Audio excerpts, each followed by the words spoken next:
En cette période de transition et surtout du dialogue national inclusif et souverain qui réunit les filles et fils du pays, le Premier ministre de transition, chef du gouvernement, Pahimi Padake Albert, s'est rendu dans son champ pour effectuer quelques travaux, malgré son agenda rempli.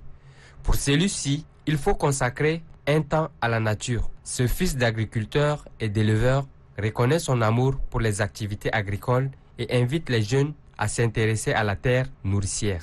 J'ai ce petit espace où je fais un peu du riz, je fais un peu du maïs, un peu de sorgho, un peu d'arachide, un peu de sésame, tout ce que nos populations cultivent.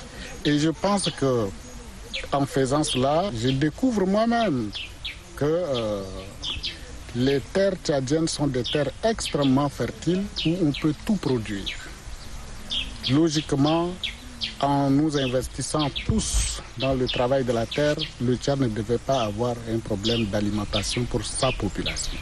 Le Premier ministre de transition, étant loin du bureau, est de cœur avec ses frères et sœurs qui sont en conclave au palais du 15 janvier. Pour lui, le dialogue national inclusif et souverain est plus que jamais une opportunité que les Tchadiens dans leur ensemble doivent saisir pour instaurer une paix durable. Je suis avec beaucoup d'intérêt les débats du dialogue national inclusif et souverain, tendant à faire en sorte que les Tchadiens se réconcilient avec eux-mêmes, que notre pays se réconcilie avec lui-même et que ensemble, les filles et les fils du Tchad, dans la communion, arrivent à refonder une nouvelle république sur des bases de valeurs de justice et d'égalité.